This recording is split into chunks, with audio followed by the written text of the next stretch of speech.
Halo parental lover, wibu dan otak sekalian. Sesuai judul yang kalian baca, kali ini aku bakal merekomendasikan top 10 anime romance dengan ending yang memuaskan. Dan iya, apapun endingnya, mau itu happy ending atau bad ending, selama ending itu memuaskan para penonton, itulah yang terbaik. Dan menurutku, 10 anime ini sudah mendapatkan hal itu. Jadi, mending kita langsung aja ke list animenya. Jangan lupa like, komen, dan subscribe-nya Wibu Roji Dewa Owaru des. Ini dia. Sayane Heroine no Surate Kata Fine. Eriri dan Utaha pergi bergabung dengan kreator populer Akane Kosaka untuk mengembangkan game blockbuster Field Chronicle. Sementara Tomoya melanjutkan kegiatan klub dan memulai pengembangan karya baru Blazing Software dengan Megumi. Dia juga mengajak ilustrator juniornya Izumi Hashima bersama Michiru Hyodo dan bandnya High Style. Movie ini adalah sequel akhir yang mengakhiri cerita Saekano dengan kemenangan Megumi si best heroine. Intinya bre, Megumi lah terbest. Real life, Keizaki Arata adalah seorang pria pengangguran berumur 27 tahun yang gagal di wawancara kerjanya. Namun, hidupnya mulai berubah setelah dia bertemu dengan Yoaki Ryo, seorang peneliti dari Real Life Research Institute yang menawarkan obat yang dapat mengubah tubuhnya seperti saat berumur 17 tahun dan menjadikannya sebagai subjek percobaan selama 1 tahun. Sekali lagi, dimulailah hidup Keizaki sebagai seorang remaja siswa SMA. Dan yap, anime ini sangat aku rekomendasikan untuk kamu yang belum pernah nonton animenya. Karena anime ini masterpiece. Hige Hero. Ini adalah anime yang pernah menggegerkan dunia peranimean pada saat penayangannya dan sangat tidak aku sarankan untuk ditonton oleh manusia karbitan. Di sini, pekerja kantoran Yoshida sudah 5 tahun suka dengan teman kerjanya, Airi Godo. Meski akhirnya bisa jalan dengannya, tapi dia langsung ditolak ketika mengungkapkan perasaannya. Dan yap, mabuk karena kecewa, dia bertemu dengan gadis sekolahan di pinggir jalan. Gadis yang membutuhkan tempat bermalam itu mencoba merayu si Yoshida. Meskipun menolak tawarannya, tapi dia tetap membiarkannya menginap di apartemennya. Intinya teman-teman, anime ini sangat aku rekomendasikan untuk kalian manusia yang berpikir luas, tidak untuk manusia karbitan. Oke? Tonton aja intinya animenya, cok. Itazura Nakis. Sejak ia masuk SMA, Ayahara Kotoko ingin sekelas dengan Irie Naoki. Masalahnya, Irie adalah pelajar jenius yang berbanding terbalik dengannya, yang merupakan salah satu pelajar paling bodoh. Sampai kelas 3 pun dia tidak pernah sekelas dengannya. Namun, suatu hari karena rumahnya akan roboh, ayahnya mengajaknya mengungsi sementara di tempat temannya, yang ternyata adalah rumah keluarga Irie. Mungkinkah ini pertanda baik untuk lebih dekat dengan Irie? Ya teman-teman, anime ini sangat aku rekomendasikan untuk kalian tonton tentunya bagi kalian para penyuka anime romance. Ya, dikhususkan untuk ciwi-ciwi lah anime ini tentunya cuy. Yamada-kun tu Nananin no Majo bercerita tentang seorang pemuda bernama Yamada Ryu yang mendadak bertukar tubuh dengan si gadis teladan Shiraishi Urara setelah mereka jatuh bersamaan dari tangga dan tanpa sengaja berciuman. Karena kejadian itu, Ryu sempat menyangka dirinya memiliki kemampuan untuk bertukar tubuh. Namun ketika mengetahui bahwa Urara merupakan seorang penyihir, dia pun sadar kalau kemampuannya yang sesungguhnya adalah meniru kemampuan setiap penyihir yang dia cium. Ryu lalu mulai mencari para penyihir lain di sekolahnya, yang semuanya berjumlah 7 orang.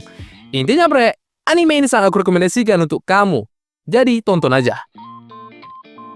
Fruit Basket. Toru Honda, seorang gadis SMA yatim piatu yang bertemu dengan Yuki Soma, salah satu teman di sekolahnya. Toru kemudian menemukan rahasia gelap yang disimpan oleh keluarga Soma, yaitu kutukan yang membuat mereka berubah menjadi hewan shio saat dipeluk lawan jenis atau saat stres, malu, atau lemah. Intinya teman-teman, anime ini sangat aku rekomendasikan untuk kalian tonton bagi kalian yang belum pernah nonton sama sekali. Karena anime ini, ya bisa dibilang bagus banget cuy. Dan sangat-sangat aku rekomendasikan. Waktu yang kalian buang untuk nonton anime ini gak bakal sia-sia cuy. Aku jamin itu 100%, gak 1000% pun.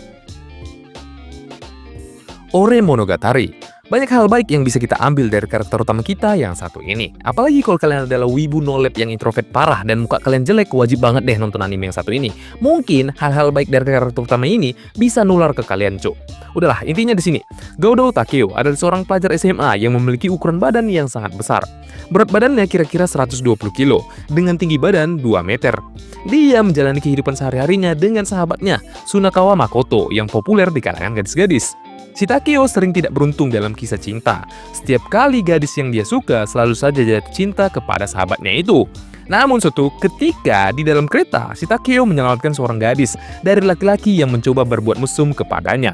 Mungkinkah ini awal musim semi untuk si Takeo? Intinya teman-teman, kalau kalian belum pernah nonton anime ini, tonton cuy. Dan meskipun aku ragu kalau kalian belum pernah nonton karena anime ini sangat populer cok.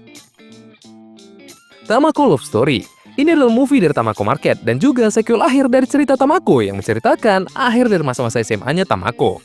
Tamako yang udah kelas 3 mulai fokus dengan pertunjukannya pada Usagiyama Marching Festival. Sementara itu, Mochizo yang ingin melanjutkan kuliah di Tokyo, mau tak mau harus segera mengungkapkan perasaan cintanya pada Tamako yang udah dia sukai sejak kecil, agar dia tidak memiliki penyesalan di kemudian hari. Dan ya, intinya bre, kalau kalian suka anime yang ceritanya enak untuk kalian tonton pas kalian lagi bosan, wajib banget lah nonton anime yang satu ini, karena aku sangat merekomendasikannya. Apalagi anime ini dibuat oleh Kyoto Animation, studio yang sangat aku sukai cuy. Niji Irodes menceritakan kehidupan 4 karakter utama, yaitu Natsuki, Tomoya, Keiichi, dan Tsuyoshi.